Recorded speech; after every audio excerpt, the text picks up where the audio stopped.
Sí, sí. Me da gusto volverlos a ver nuevamente en este domingo. Martín ya medio se estaba adelantando con mi anuncio.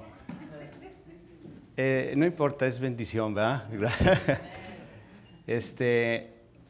Nuestra familia está aumentando, gracias a Dios, como dice él. Y hoy precisamente nació nuestro nieto, como a las 7 de la mañana.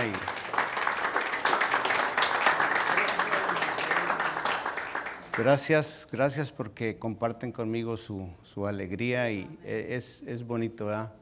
Aunque también tenemos aflicción y precisamente vamos a hablar de eso. Por favor, abran sus Biblias en el Salmo 119.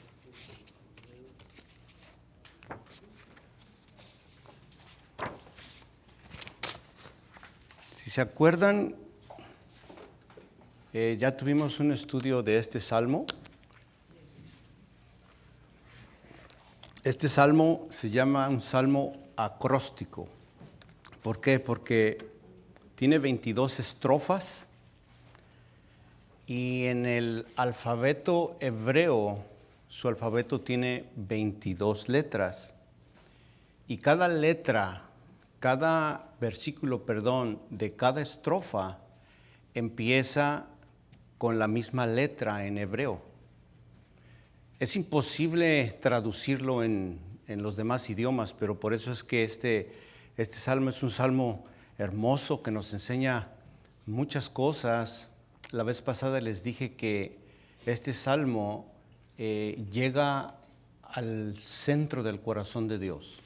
Si usted quiere saber cómo es Dios, cómo es su corazón, cómo piensa, cómo opera, este salmo lo va a llevar ahí. Así es que esta es la 10ª letra del abecedario hebreo y empieza, si en sus Biblias estamos en el 119, empezando con el versículo 73, es la 10ª estrofa de nuestro salmo. Escogí este salmo, por alguna razón Dios esta estrofa, porque podemos tener 22 estudios de este salmo, ¿verdad? Porque cada estrofa tiene 8 versículos y es hermoso ir pasando por todo este libro y viendo cómo Dios nos habla. Pero esta letra es la yod. Arriba, antes de empezar el versículo 73, algunas de sus Biblias probablemente dirá yod. Esta letra, este es en griego, en hebreo es la jot, que es lo mismo que la jota. ¿Se acuerdan cuando el Señor Jesucristo estaba hablando en Mateo 5 que dice que ni una jota ni una tilde pasará de mi palabra? Esta es precisamente la letra más chica del abecedario hebreo. ¿Y qué trataba de decirnos el Señor Jesucristo? Que podemos confiar en toda palabra de la Biblia, ¿verdad? Porque ni una jota ni una tilde pasará antes de que se cumpla mi palabra, ¿verdad? Entonces es algo hermoso, es algo bonito este salmo. ¿Verdad que hoy en día todo está muy confuso e inestable? Nuestra sociedad, nuestra vida. Ahorita precisamente lo que comentaba la hermana, desgraciadamente es muy inestable nuestro mundo y parece a veces que no tenemos algo estable en que pararnos, ¿no es cierto? Pero nosotros tenemos la palabra de Dios en donde podemos apoyarnos, ¿verdad? Si usted camina por este mundo inestable, pero tiene a Dios y tiene a su palabra, le va a ayudar a estar estable y caminar seguro en la vida, ¿verdad? No es teoría, no es que nos hayan lavado el cerebro, sino que realmente funciona, hermanos. Si usted se apoya en la palabra de Dios, entonces sentirá una firmeza en la vida y va a caminar confiado en esta vida. Obviamente, también estudiando muchas de las personas, por ejemplo, los peleadores, los boxeadores, como la pelea que vimos ayer, ¿verdad? Que para sentirse confiados se hacen arrogantes. O sea, para ser confiado necesita ser un arrogante y para que vean que yo sí las puedo, ¿verdad? Nosotros, los cristianos, podemos ser confiados sin ser arrogantes, tener esa humildad que Dios nos da a través del estudio de la palabra de Dios.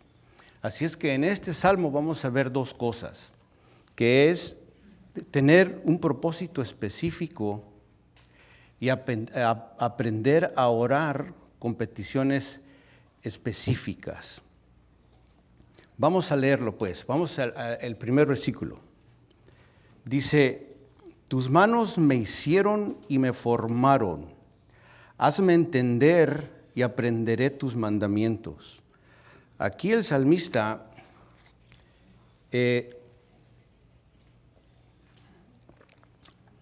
está apelando a su creador. Tiene un lenguaje hermoso este salmo, pero aquí el salmista dice, Señor, tú me hiciste. Dice, tus manos me hicieron y me formaron. Hazme entender y aprenderé tus mandamientos. Está buscando entendimiento, está buscando sabiduría y le dice, ¿por qué estoy aquí, Señor? Tú me hiciste, debes tener un propósito para mi vida.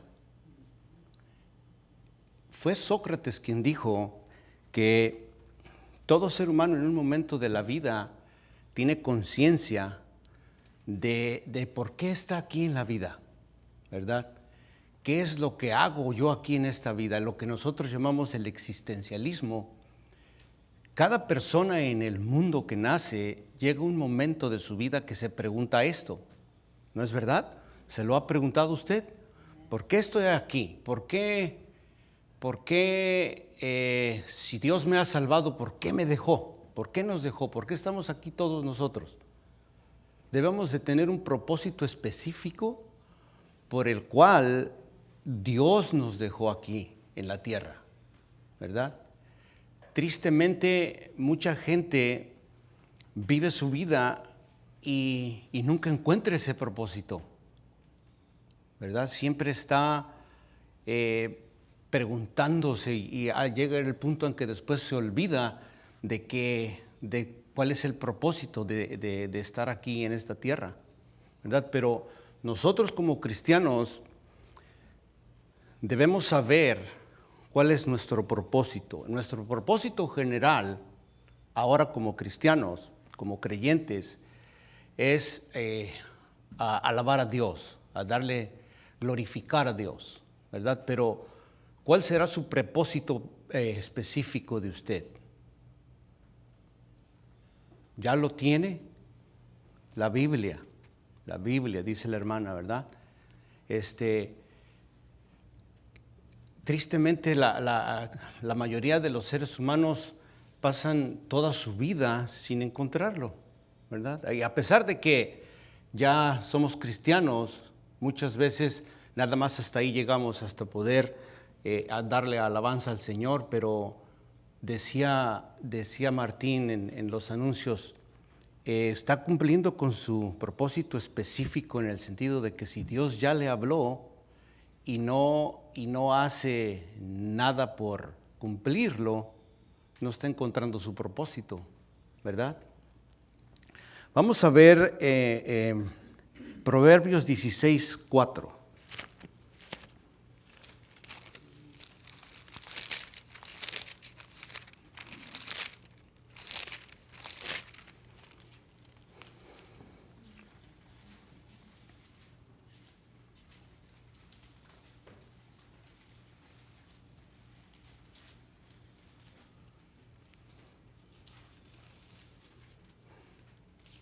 ¿Lo tienen?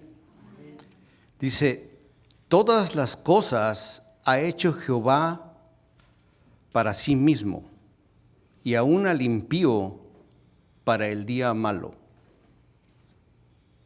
¿Qué querrá decir esto?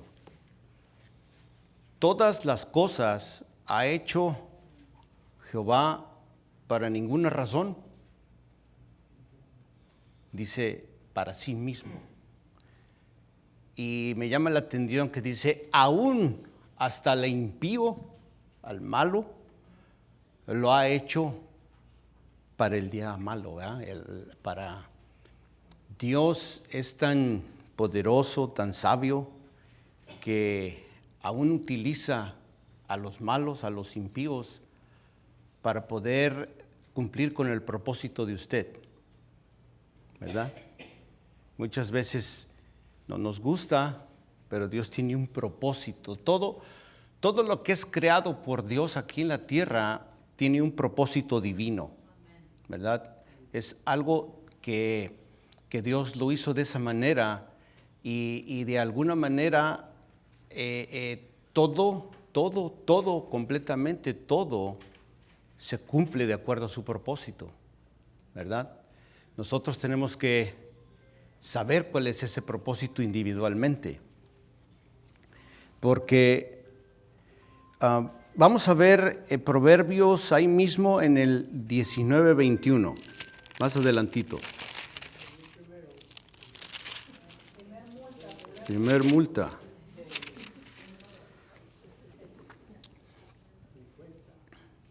Muchos pensamientos hay en el corazón del hombre, mas el consejo de Jehová permanecerá, ¿verdad? Siempre el hombre tiene sus pensamientos y pregunta o no pregunta, pero dice que el propósito del Señor siempre se cumplirá, ¿verdad? Todo el tiempo el propósito de Dios es el que se cumple. Lo que tenemos que investigar o descubrir es cuál es nuestro propósito personal, ¿verdad? Porque no hay ninguna persona igual que usted. No ha habido, no habrá, no hay y ni habrá. ¿Por qué? ¿Se han preguntado por qué? ¿Por qué usted es único? Porque tengo una visión única. ¿Verdad? Un propósito específico para ti tiene el Señor. O sea que no estamos aquí nada más por vivir o por casualidad, ¿verdad? Porque Dios lo hizo a usted a propósito y con propósito. O sea que usted tiene que cumplir ese propósito específico que Dios tiene para su vida. No es casualidad que usted esté aquí, ¿verdad? Y el salmista, buscando entendimiento y sabiduría, dice, Señor, tú me hiciste, aquí estoy en esta tierra. ¿Qué hago? ¿Qué hago? ¿Por qué estoy aquí? ¿Por qué me atacan? ¿Por qué sufro? Y sin causa, decía el salmista, y sin causa me han hecho todo esto, pero vamos a encontrar cuál es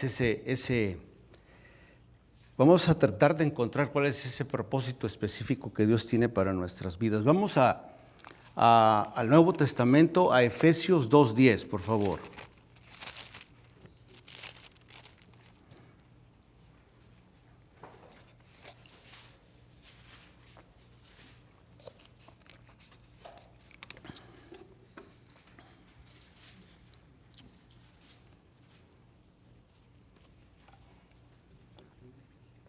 Efesios 2:10 dice, porque somos hechura suya, creados en Cristo Jesús para buenas obras, las cuales Dios preparó de antemano para que anduviésemos en ellas. Sí, Dios nos hizo, somos hechura suya, y cuando usted nació, Dios no dijo, ¿ahora qué hago con esta nueva persona que acaba de nacer? Tengo que encontrar un propósito para él. Voy a ponerme a trabajar para buscar cuál es su propósito de esta persona. No dijo eso, ¿verdad? Él desde antemano, de que usted fuera formado en el vientre de su madre, ya tenía un propósito para usted. O sea, no es casualidad, ¿verdad? Y como es único, su propósito es único. El chiste es saber encontrar ese propósito, cómo descubrir ese propósito. Y como decía Sócrates, todos piensan eso, pero desgraciadamente pocos lo encuentran, ¿verdad? Vamos a Colosenses 1:6.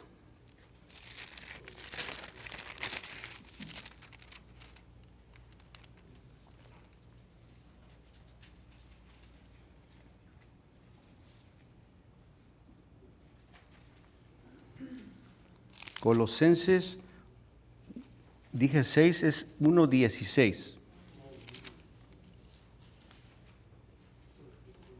Dice, porque en Él fueron creadas todas las cosas, las que hay en los cielos, en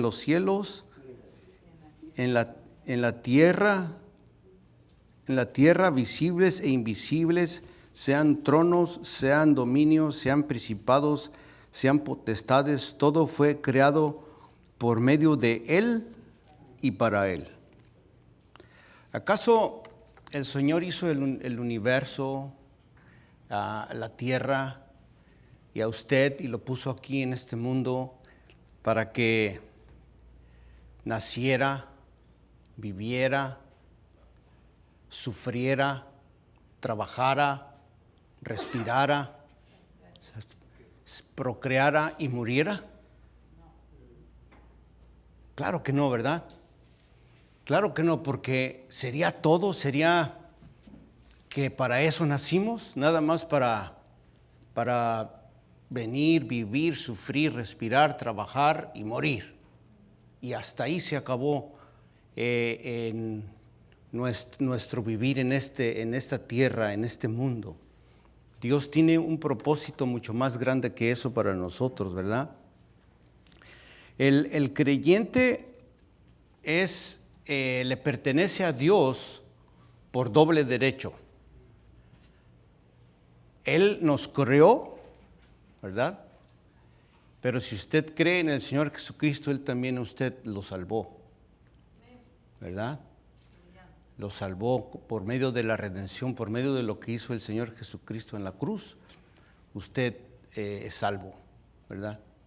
Entonces, con mayor razón, debemos encontrar ese propósito para nuestras vidas, porque el Señor es quien lo puso aquí y no lo puso nada más para que anduviera por la vida sin cumplir ese propósito. Todo, como vimos en el versículo que dice que el Señor hizo el impío hasta para el día malo, todo, completamente todo, se va a cumplir de acuerdo al propósito de Dios, coopere usted o no coopere, ¿verdad? De todos modos se va a cumplir el propósito de Dios. La va a usar usted para cumplir su propósito, y si coopera, grandioso. Y si no, de todos modos el Señor cumple su propósito, ¿verdad? Él no nos hizo nada más para que anduviéramos a ver si puedes encontrar tu propósito y lo encuentras. Bueno, no, se lo dio a usted. Y ahora como una persona creyente salvo, está más consciente de lo que es ese propósito, ¿verdad? Bueno,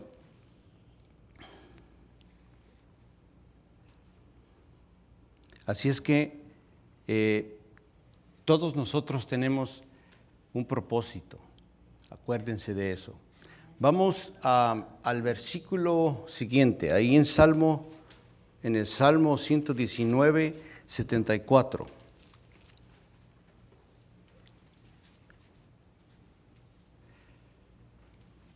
Dice, los que te temen me verán y se alegrarán, porque en tu palabra he esperado. Tenemos propósito, ¿no es cierto? Dios nos hizo con un propósito. Ahora que somos creyentes, mayor esa sensibilidad de que el Señor nos salvó para llevarnos a su reino.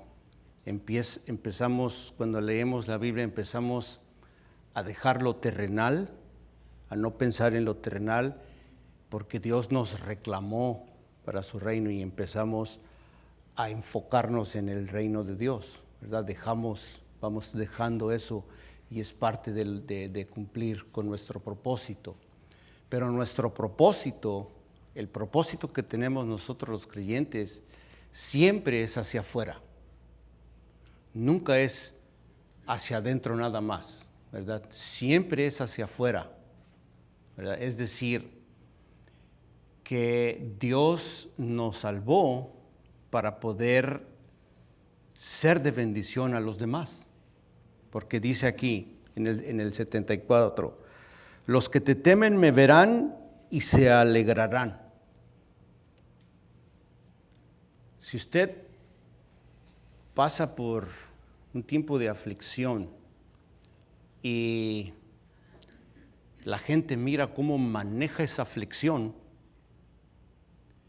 dice la palabra de Dios que cuando vean cómo manejó y cómo superó esa aflicción con la ayuda del Señor, que se van a alegrar, ¿verdad? La gente es atraída por ese tipo de personas que manejan sus aflicciones de esa manera, ¿verdad? Confiando en el Señor, no descomponiéndose. Hay personas que cuando pasan por aflicciones,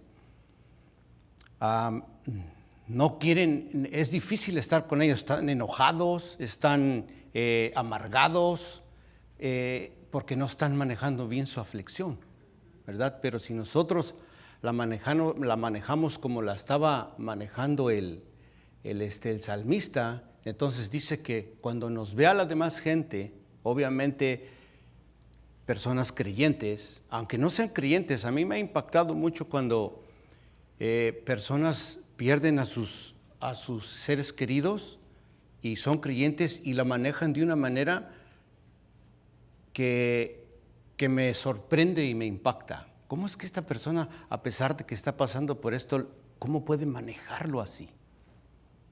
No es casualidad, hermanos. Es porque ha aprendido a refugiarse en la palabra de Dios. Si usted se refugia en la palabra de Dios y entiende y comprende cómo es Dios, a usted le va a manejar ese tipo de problemas que vengan a su vida de una manera que sorprende a los demás, ¿verdad? Ok. El contexto aquí de este salmo es la aflicción de David. Él está en la estrofa pasada, está hablando de sus problemas, está confesándole a Dios qué es lo que estaba pasando, y es por eso que aquí él dice, cuando yo termine con esta aflicción,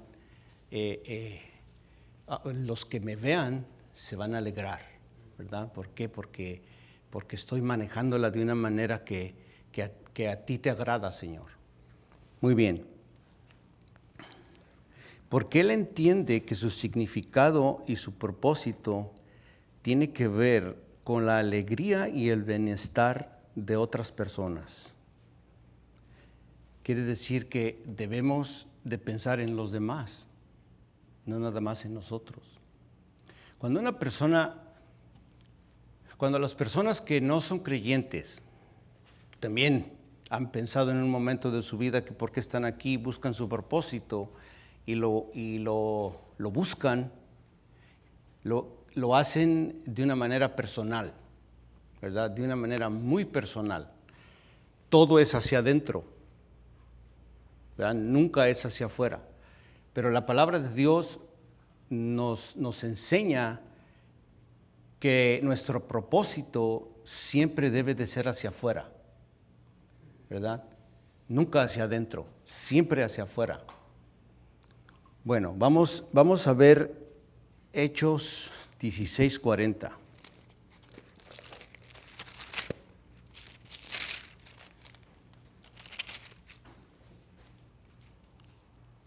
Pablo y Silas estaban en la cárcel y fueron liberados de una manera milagrosa. Dios los sacó de ahí, ¿verdad? Y habían estado, fueron vareados y fueron heridos. Los varearon y aparte los amarraron en la cárcel con un cepo y el Señor los sacó milagrosamente. Fue cuando el carcelero se iba a matar, a suicidar, porque con el terremoto que hizo se abrieron todas las puertas, y en aquella época cuando a un soldado se le iba un encarcelado, lo mataban. Él ya se iba a matar para que no lo mataran, y Pablo le gritó y le dijo: no te hagas daño, nosotros estamos todos bien. Él ya después el carcelero dice la palabra de Dios que los llevó a su casa y les lavó las heridas. Estaban heridos, estaban golpeados, fueron golpeados. Y después regresaron a la casa de donde se estaba reuniendo la iglesia. Y qué interesante que dice aquí en el 40. Entonces, saliendo de la cárcel, entraron a la casa de Lidia y habiendo visto a los hermanos, los consolaron y se fueron. Dice que los apóstoles consolaron a los hermanos. ¿No se les hace raro? En lugar de que nosotros pensaríamos que fuera al revés. Los apóstoles los agarran, los golpean, los varean y van heridos y llegan allá con ellos y dice que los que estaban sufriendo consolaron a los que no estaban sufriendo. Nuestro Señor trabaja de una manera que me sorprende cada vez, ¿verdad? ¿Cómo es que Dios permite nuestra aflicción en nuestras vidas para poder?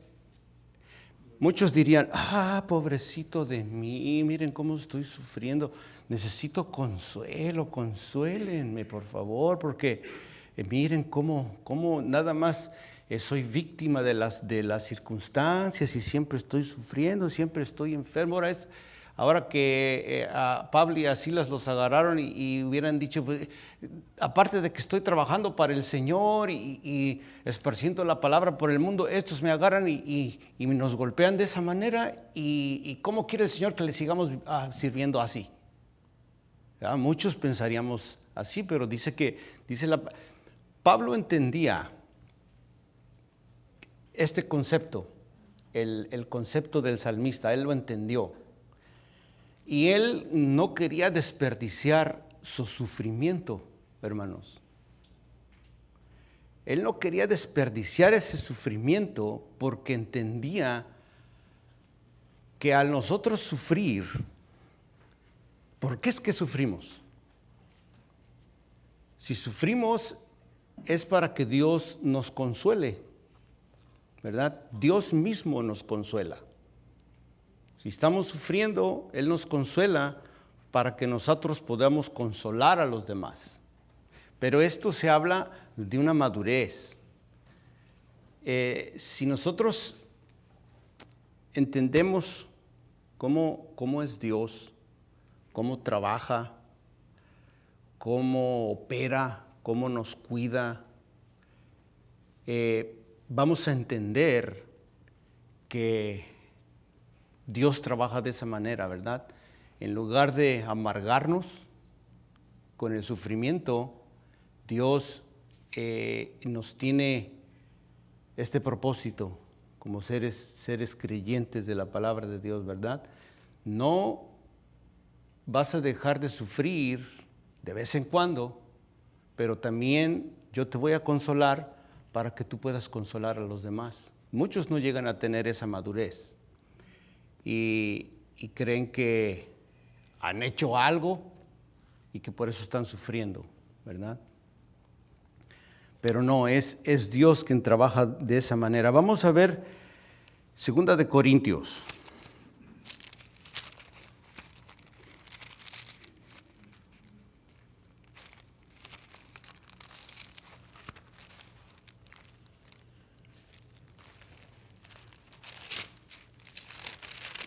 Segunda de Corintios, capítulo 1, versículos del 3 al 6.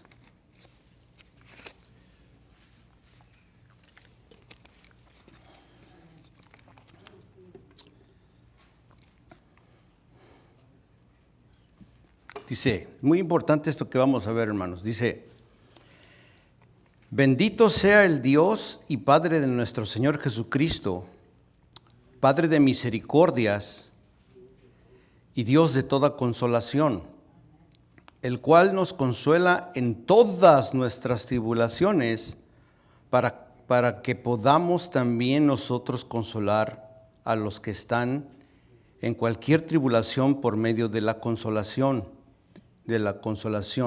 con que nosotros somos consolados por Dios. Porque de la manera que abundan en nosotros las aflicciones de Cristo, así abunda también por el mismo Cristo nuestra consolación. Pero si somos atribulados, es para vuestra consolación y salvación, o si somos consolados, es para vuestra consolación y salvación, la cual se opera en el sufrir las mismas aflicciones que nosotros también padecemos. Esto es tener una actitud madura, ¿no es cierto? El que nosotros podamos entender por qué estamos sufriendo. Muchas personas que sufren y que padecen le piden al Señor en oración que los libre de su aflicción, y cuando los libra, hasta ahí se quedan, ¿verdad? Gracias, Señor, por quitarme mi enfermedad, mi aflicción, mi dolor, pero hasta ahí se quedan nada más. Nunca llegan a entender por qué tuvieron que pasar por esa aflicción, ¿verdad? Así es que tenemos que madurar en ese sentido para poder entender por qué es que pasamos por las tribulaciones, y porque tiene que tener, les voy a confesar algo, cuando yo paso por tribulaciones, me preguntaba que ¿por qué estoy pasando por eso? ¿Por qué Dios se ensaña conmigo de esta manera, verdad? Cuando no llegas a entender cómo es Dios, dices, bueno, Señor, pues ¿qué he hecho? Me he portado tan mal soy, que ¿por qué me haces pasar por estas tribulaciones? Pero ahora entiendo que Dios tiene un propósito, ¿verdad? Dios tiene un propósito en mi vida específico y en la vida de usted, y va a ser a través del sufrimiento. ¿Cuál ha sido el sufrimiento, el dolor más terrible de su vida?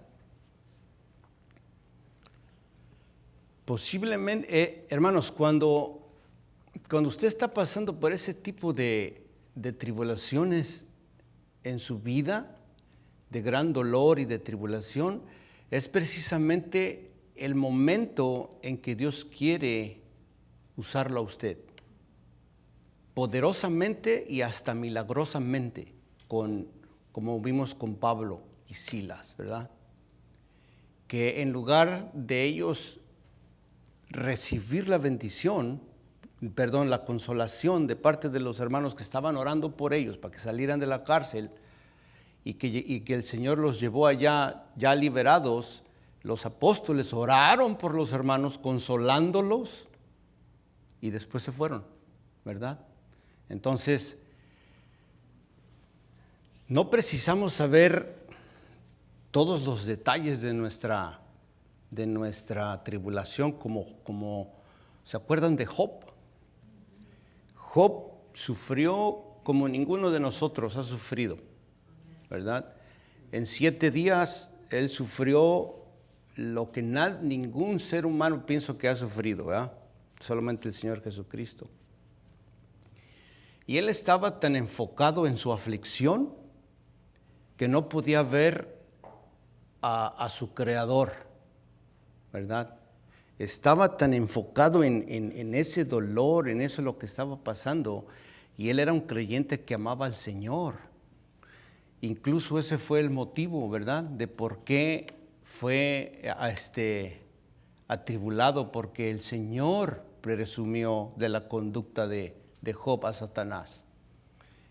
Pero en lugar de buscar a su Creador, se enfocó en su aflicción, ¿verdad?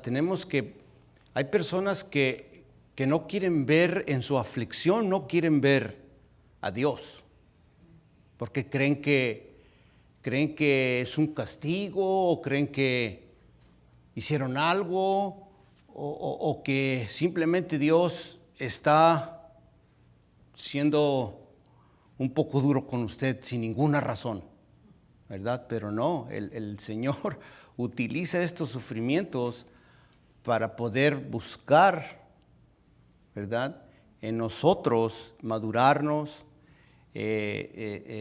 para que podamos consolar a las demás gente, no solamente para nosotros. Entonces,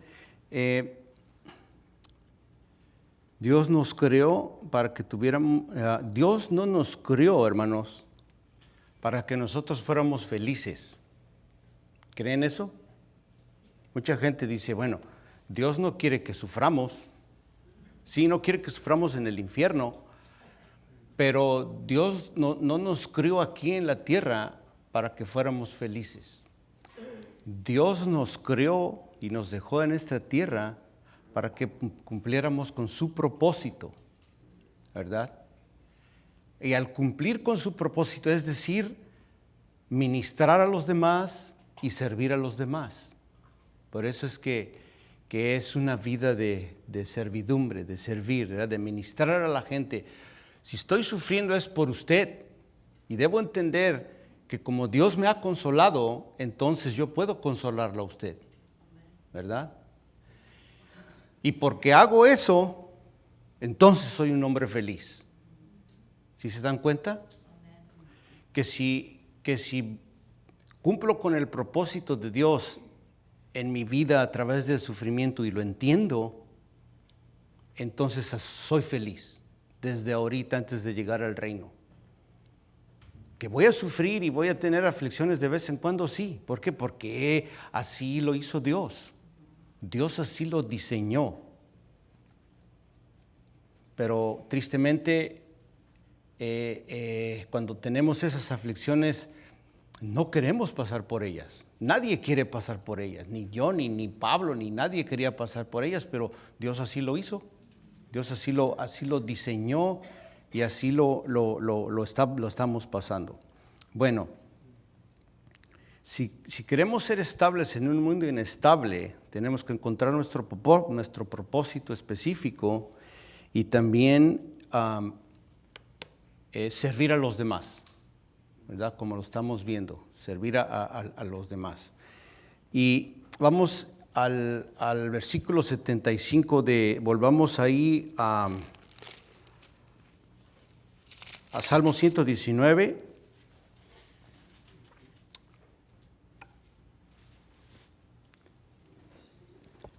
Dice el 75, conozco, oh Jehová, que tus juicios son justos y que conforme a tu fidelidad me afligiste. La convicción de nuestro propósito es nuestro refugio, ¿verdad? Es decir, si nosotros encontramos, captamos, entendemos y vivimos nuestro propósito específico que tiene para Dios para nuestras vidas, vamos a encontrar estabilidad en este mundo inestable, ¿verdad? Cuando ya que esto incluye de vez en cuando el sufrir. No lo véalo como una oportunidad, como lo veía Pablo, para poder ser de bendición a la demás gente. No solamente hacia nosotros, a cumplir nuestro propósito personal.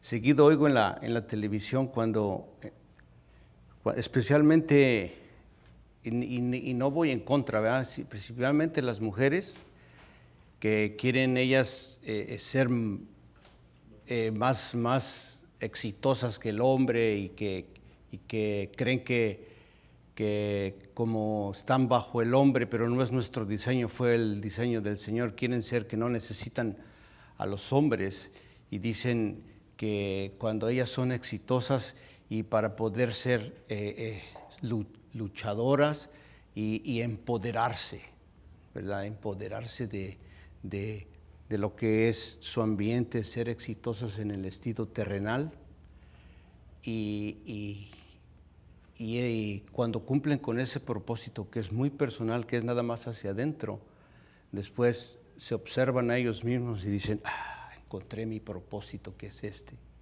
¿verdad? Pero ¿cuántas veces ese propósito personal ha salvado a una gente? ¿Cuántas veces ese propósito personal ha salvado un matrimonio de su ruptura? ¿Verdad? ¿Cuántas veces ese propósito personal ha consolado de una manera bíblica a una persona y lo ha llevado a la salvación del Señor Jesucristo? ¿Verdad? Entonces, vamos encontrando estabilidad en eso. Como vimos, el salmista está hablando de su aflicción, ese es el contexto. Y aquí el salmista está diciendo, Señor, gracias porque entiendo que tienes propósito en mis aflicciones, ¿verdad? Y vamos a leerlo de nuevo. Si no tenemos, a mí se me hace como que algo de manera muy madura dice, conozco, Jehová, que tus juicios son justos. Es decir, que está diciendo, Señor, gracias porque me hiciste sufrir. ¿Usted le ha dado gracias por su sufrimiento? Señor, gracias porque eres justo y en su justicia Dios nos ama y porque es justo y es bueno, lo hace sufrir a usted. Podemos verlo de esa manera, ¿verdad? Pero el mismo que le da la aflicción, la prueba, es el mismo que lo consuela. Dice, y que conforme a tu fidelidad me afligiste. Es decir, que el Señor lo hace pasar por sus aflicciones, pero Él mismo lo consuela porque es justo. El que aflige es el mismo que le consuela, ¿verdad? El Señor nos aflige y Él mismo nos consuela para poder pasar de nivel de madurez, ¿verdad? Vamos pasando de un nivel a otro por medio de nuestro sufrimiento, porque imagínense, si nuestra vida fuera bien suave aquí en la tierra, que no tuviéramos necesidad de nada, que todo lo tuviéramos. Dios sabe que nuestro corazón se iba a desviar, es engañoso nuestro corazón, y ya no íbamos a necesitar de Dios, ¿verdad? Pero Dios utiliza el sufrimiento para eso. Así es que,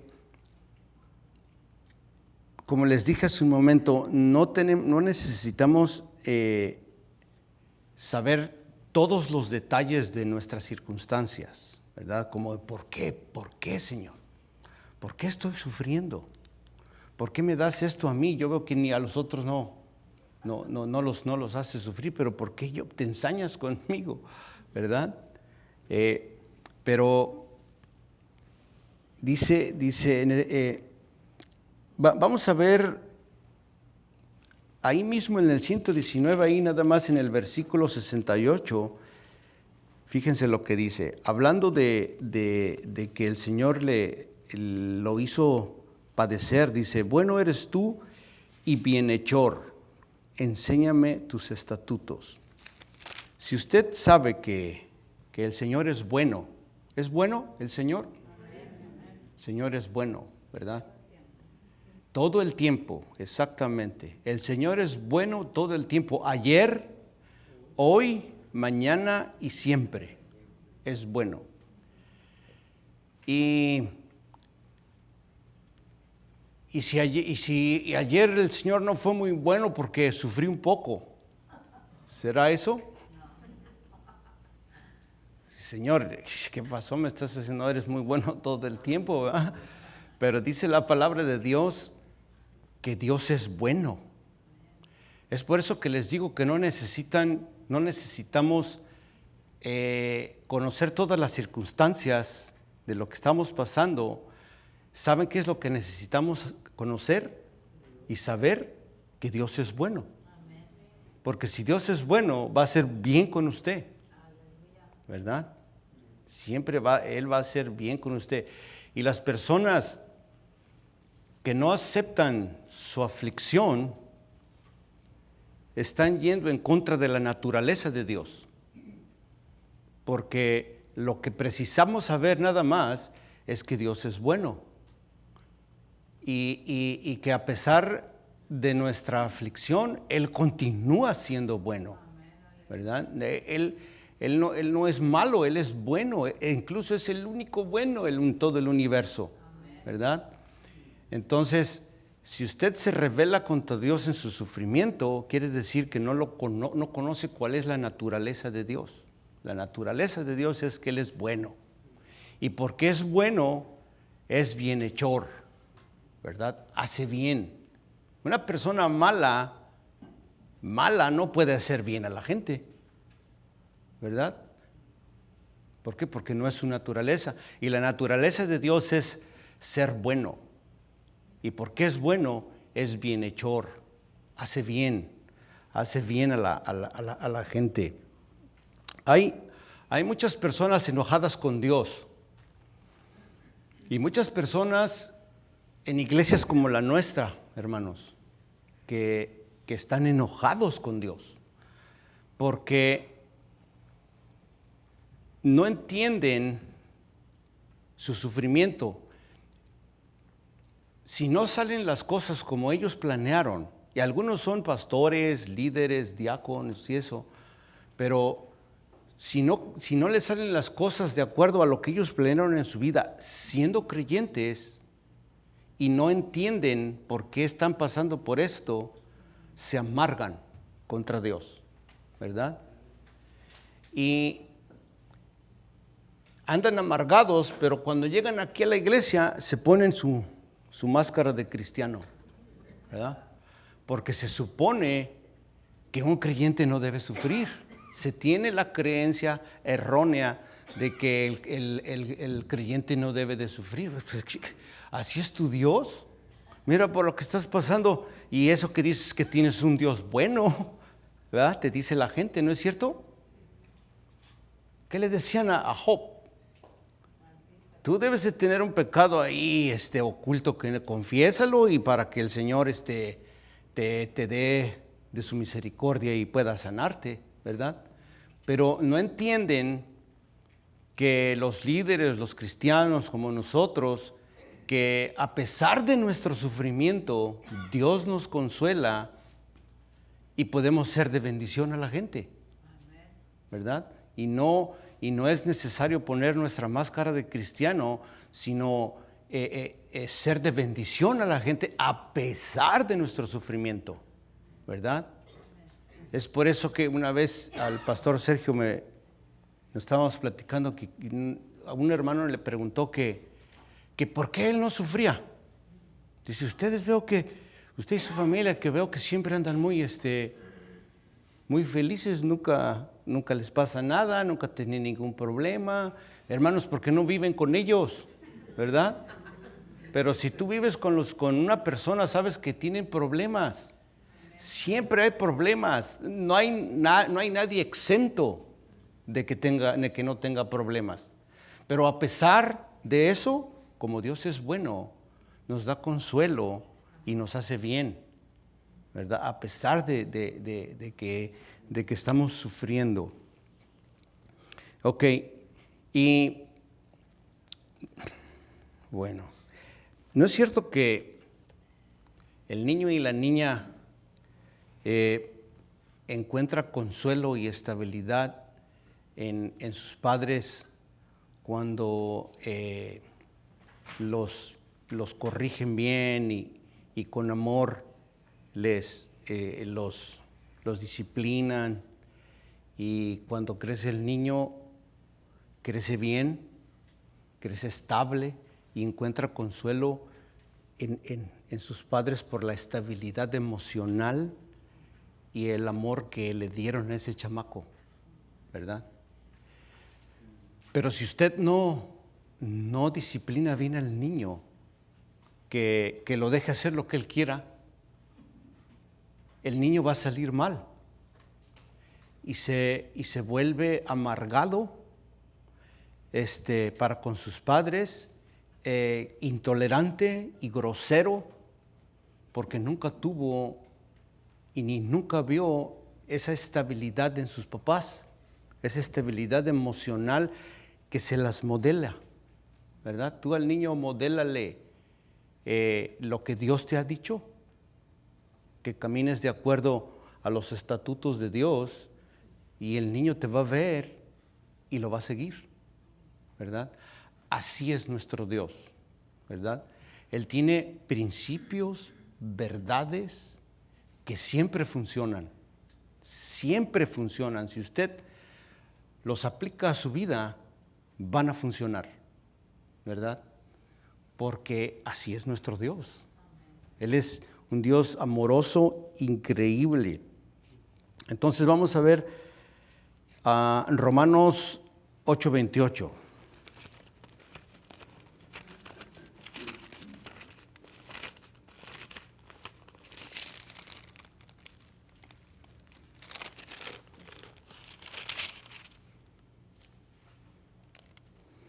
Sí, como les dije al principio, si usted coopera con el Señor,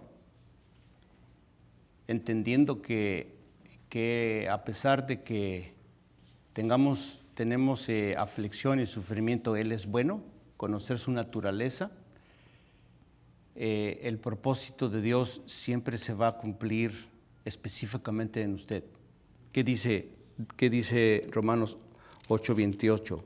Y sabemos que los que aman a Dios, todas las cosas les ayudan a bien. Esto es, a los que conforme a su propósito son llamados, ¿verdad? Como les dije, el propósito de Dios siempre se cumple, ¿no es cierto? Siempre se cumple. Si usted es creyente y se rebela contra Dios, se está perdiendo de bendición cuando no quiere ver a Dios en su aflicción. Pero si coopera específicamente en su vida, se cumple el propósito de Dios, ¿verdad? Porque está cooperando, y dice la palabra de Dios que a los que lo aman siempre, todas las cosas, incluyendo el sufrimiento, siempre nos ayuda para bien. La clave está que si nuestro propósito es igual al propósito de Dios. Vamos a ver Eclesiastés 12:3.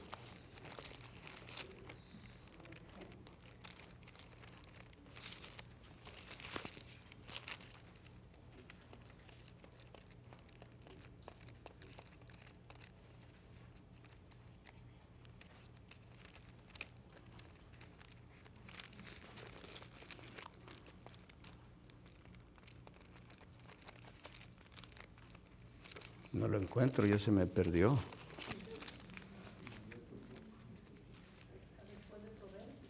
Después de Proverbios, Eclesiastés 12:13.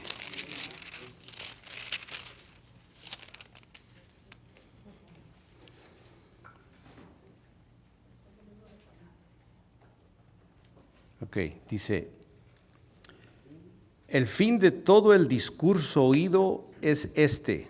Este es el propósito, hermanos, que tenemos como creyentes.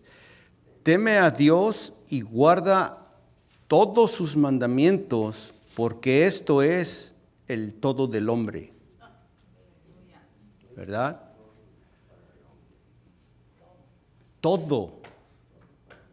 teme a Dios y guarda sus mandamientos, porque esto es el todo del hombre. Este es nuestro propósito, ¿verdad? Si nosotros pasamos tiempo leyendo la Biblia, ¿dónde vamos a conocer a Dios? En la palabra de Dios, ¿verdad? Ahí es donde vamos a aprender cómo es Él, por qué es que pasamos por esto, ¿verdad? Y no se quiebre la cabeza tratando de investigar qué es lo que hizo, qué es lo que no hizo por lo que está pasando. No necesita saber todos los detalles. Lo único que necesita es saber cómo opera Dios. Porque sabiendo cómo opera Dios y sabiendo que Él es bueno y bienhechor, va a hacer bien a usted, ¿verdad? Le va a hacer bien a usted. Muy bien.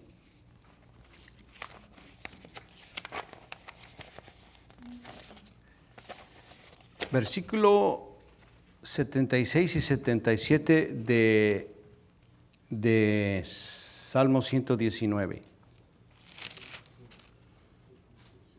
Dice, sea ahora tu misericordia para consolarme conforme a lo que has dicho a tu siervo. Vengan a mí tus misericordias para que viva, porque tu ley es mi delicia. Si ponen atención en los dos versículos, en el 76 y en el 77, la preeminencia de la palabra misericordia 2 veces se repite. Dice, sea ahora tu misericordia para consolarme. Y en el 77 dice, vengan a mí tus misericordias.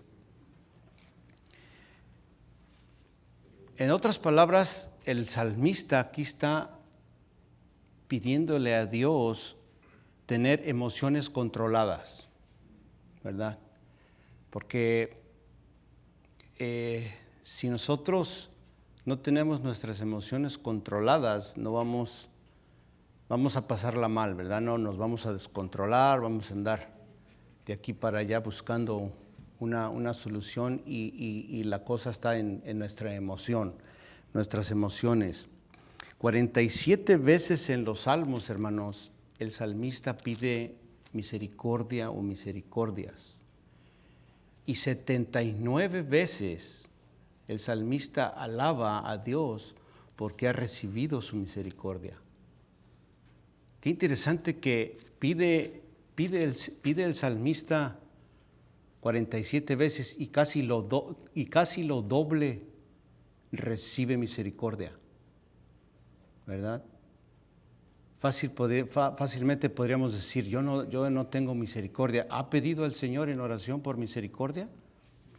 Ese es el punto, la clave, ¿verdad? De tener oraciones específicas, porque Dios se interesa hasta en nuestros asuntos más triviales, hermanos. No crean que el Señor no se ocupa ni se preocupa por los asuntos triviales, pero muchas veces nuestras oraciones son más que triviales, ¿verdad? Si se dan cuenta, y no es para juzgar, porque nadie ha llegado a la perfección en cuanto a la oración ni nada de eso, pero casi siempre nos encontramos orando por salud, por trabajo, ¿verdad? Y no es que sea malo, ¿verdad? Es bueno, pero ¿para qué escoger? ¿Para qué dejar a un lado la misericordia de Dios? ¿Verdad? Señor, dame de tu misericordia porque estoy pasando por esto. Consuélame, por favor, porque tú eres el que das consuelo, ¿verdad? Pero específicamente debemos aprender a orar con ese tipo de oraciones específicas. Vamos al Salmo 136, ahí más adelantito.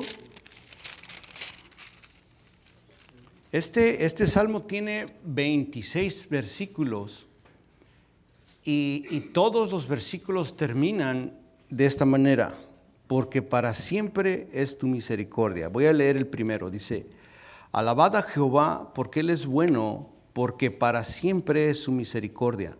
Y si continúa leyendo, todos los 26 versículos terminan porque para siempre es su misericordia. porque para siempre es su misericordia, porque para siempre es su misericordia. Y también encontramos un principio muy importante ahí en el versículo primero que dice, alabar a Jehová porque Él es bueno, porque para siempre es su misericordia. Hermanos, la misericordia de Dios y la bondad siempre se encuentran en el mismo contexto. Cuando se habla de la misericordia de Dios, Dios va adjunto a la bondad de Dios. Si nosotros queremos tener emociones controladas, tenemos que pedirle al Señor apoyarnos en la bondad del Señor para que sus misericordias alivien nuestras emociones, ¿verdad? Si pides al Señor misericordia, Él te va a dar, porque vemos el ejemplo, pidió 47 veces y 70, casi lo doble, y 79 veces alaba David al Señor porque ha recibido su misericordia. O sea que el Señor es bueno.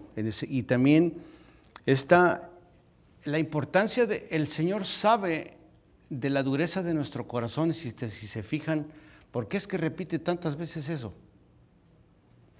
En el 75 y en el 76 se repitió. En el Salmo 136, 26 veces termina diciendo, porque para siempre es tu misericordia, porque Él sabe de la dureza de nuestro corazón y que necesita recordarnos cada vez que el Señor es bueno, ¿verdad? Que para siempre es su misericordia.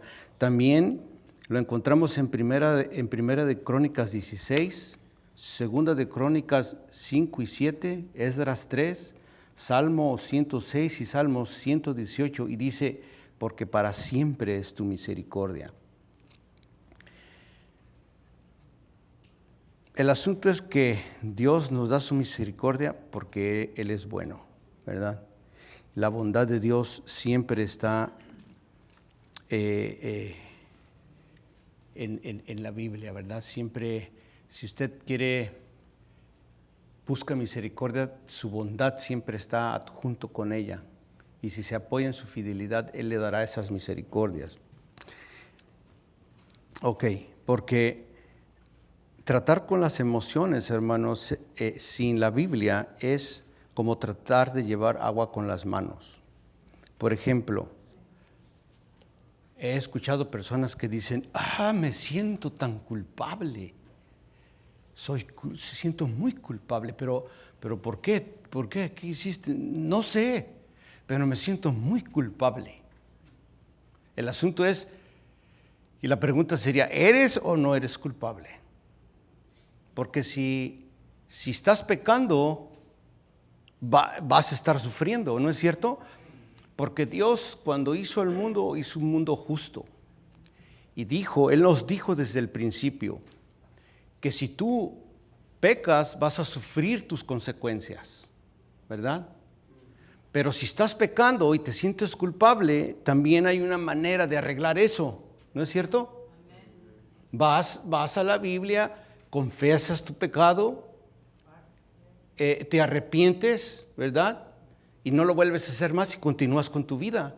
Porque lo que hizo Dios por medio del Señor Jesucristo en la cruz, ya no eres culpable, ¿verdad? ¿Crees eso? Ya no eres culpable completamente porque el Señor ya te ha perdonado, pero me sigo sintiendo de todos muy culpable, ¿verdad? Porque emocionalmente no están bien, ¿verdad? Emocionalmente Dios no ha llenado su corazón ni su mente de su bondad y su misericordia.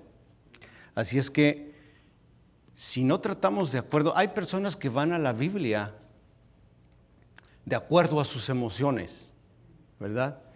En lugar de ir a la Biblia para tratar sus emociones de acuerdo a la palabra, ¿verdad? Si usted va lleno de emociones a la Biblia y va a los salmos a ver qué me dice el Señor porque me siento muy culpable, y anda todo emocionado y nervioso y sintiéndose culpable, va a seguir así, ¿verdad? Pero si usted va a la Biblia y pone a un lado por un momento sus emociones y le dice, Señor, me siento mal porque estoy pasando por esto, no reprimir las emociones, ¿verdad? Porque las emociones son buenas.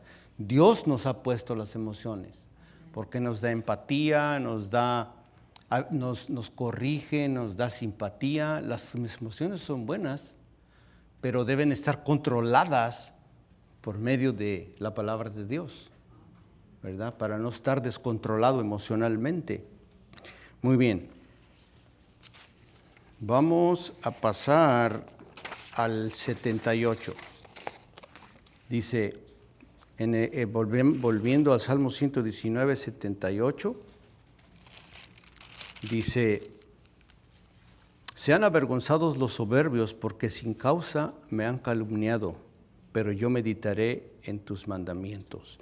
Estos soberbios, hermanos, muchas veces son el instrumento de aflicción para nosotros los creyentes, ¿verdad? Si vamos ahí mismo en el versículo 69, nada más una hoja para atrás, dice, contra mí forjaron mentira los soberbios, mas yo guardaré de corazón tus mandamientos. Estos soberbios siempre son los instrumentos de nuestra aflicción, ¿verdad? Entonces, ¿qué hacemos cuando un soberbio o los soberbios nos atacan, nos ofenden, nos hurtan, nos desquitamos? Nosotros tomamos venganza por nuestras propias manos. ¿Qué dice la Escritura? Exactamente, ¿verdad? Romanos 12:9 dice que la venganza no nos pertenece a nosotros, ¿verdad? Pero si me está afligiendo, Señor, lo que podemos hacer es llevarlo en oración ante Él, ¿verdad? David no se escondió bajo sus sábanas esperando a que desaparecieran sus enemigos, los soberbios. ¿Qué hizo? Ni tampoco se desquitó. Y tenía la valentía y tenía la fortaleza de desquitarse, pero no se desquitó. ¿Qué hizo? Los puso en las manos de Dios, ¿verdad?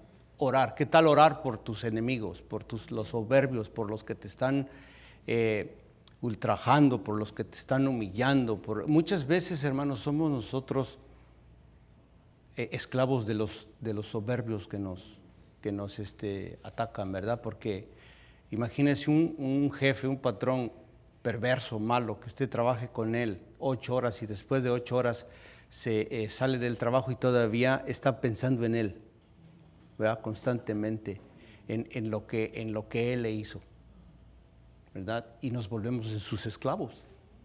Y hay una manera de tratar con esos soberbios, ponerlos en las manos de Dios y en oración. Y esta pregunta tiene 2 respuestas. Ahí dice en el final del 78, dice, pero yo meditaré en tus mandamientos. Si usted pone a sus enemigos, a los soberbios en manos de Dios, usted debe meditar también después en la palabra de Dios para evitar la amargura, ¿verdad? Porque no puede existir en su mente 2 pensamientos, el de los soberbios de manera como lo tratan o los estatutos de Dios en su mente. O sea que eso es lo que debemos hacer. Bueno, vamos a ver también nos evita de la intimidación, ¿verdad? El meditar en la palabra de Dios también nos evita de que alguien nos intimide. Los soberbios son instrumentos de Satanás para atribular a las personas y si nosotros estamos pensando en ellos, no va a hacer mucho esfuerzo Satanás para neutralizarnos, ¿verdad? Porque no es necesario que emplee tanta energía para neutralizarlo usted, porque con su intimidación basta, ¿verdad? Ni siquiera le está dando, pero como tiene una actitud intimidante, lo opaca, lo neutraliza, ¿verdad? Pero si usted piensa y medita en la palabra de Dios, evita eso. Ok, 79. Vuélvanse a mí los que te temen y conocen tus testimonios, ¿verdad? Está diciendo, él también quiere un corazón íntegro, hermanos. El 80 dice, sea mi corazón íntegro en tus estatutos para que no sea yo avergonzado. Esta palabra integridad muchas veces se confunde con moral. Creemos que nuestro corazón sea íntegro, más bien habla de lo que es la totalidad de lo que somos por dentro, ¿verdad? De nuestro corazón íntegro, que no tengamos un corazón dividido, porque si tenemos un corazón dividido y no es íntegro en el pensamiento y es que nuestro corazón, hermanos, nos dirige en el curso de nuestra vida. La salvación sería imposible si nuestro corazón no toma esta medida para seguir al Señor y que sea íntegro. Si somos divididos, vamos a andar de aquí para allá, ¿verdad? Pero si nuestro corazón se mantiene íntegro, vamos a poder servir al Señor y poder encontrar eso que estamos buscando, de lo que hemos estado hablando. Entonces, nuestro corazón fija la dirección de nuestra vida. ¿Sabe por qué? Porque nacemos con un corazón enfermo, ¿verdad? Que es parte del equipo de nuestro físico. Nuestro corazón está enfermo, porque dice Jeremías 17:9 que es malo, que es perverso nuestro corazón, ¿verdad? ¿Quién lo conocerá? Pero Dios, a través de lo que hizo en la cruz, nos redimió y nos dio un corazón nuevo, hermanos. Vamos a Ezequiel 36.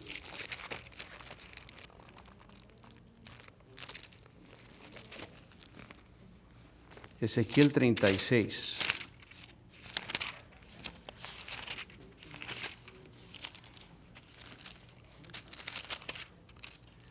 Ezequiel 36, 26. Dice, y os daré corazón nuevo y pondré espíritu nuevo dentro de vosotros y quitaré de vuestra carne el corazón de piedra y os daré un corazón de carne y pondré dentro de vosotros mi espíritu y haré que andéis en mis estatutos y guardaréis mis preceptos y los pongáis por obra. Así es que muchos se ejercitan para tener sus corazones físicos sanos y toman vitaminas, pero para nosotros mantener nuestro corazón sano, mejor que cualquier vitamina es la palabra de Dios, ¿verdad? Bueno, oremos, hermanos. Padre Santo, te damos gracias por este día. Gracias, Señor, porque tú eres bueno, porque para siempre es tu misericordia. Y como eres bueno, Señor, eres bienhechor. Gracias porque eres nuestro Dios, nuestro Salvador, nuestro Redentor. Y una vez más estamos muy agradecidos contigo por lo que has hecho en la cruz, Señor. Y gracias también por darnos emociones controladas, mentes controladas, Señor. Y gracias también por mis hermanos que están aquí reunidos con el propósito de alabarte y glorificarte, Señor. Ahora, prepáranos, Señor, para la semana que viene y despídenos en paz y continúa sanando a nuestro pastor, Señor, que queremos que tus misericordias se extiendan a él, Padre, y tú hagas un milagro, lo sanes y lo regreses y lo restituyes donde tú lo quieras, Padre. En Cristo te lo pedimos y te damos las gracias. Amén. Así quedamos despedidos, hermanos.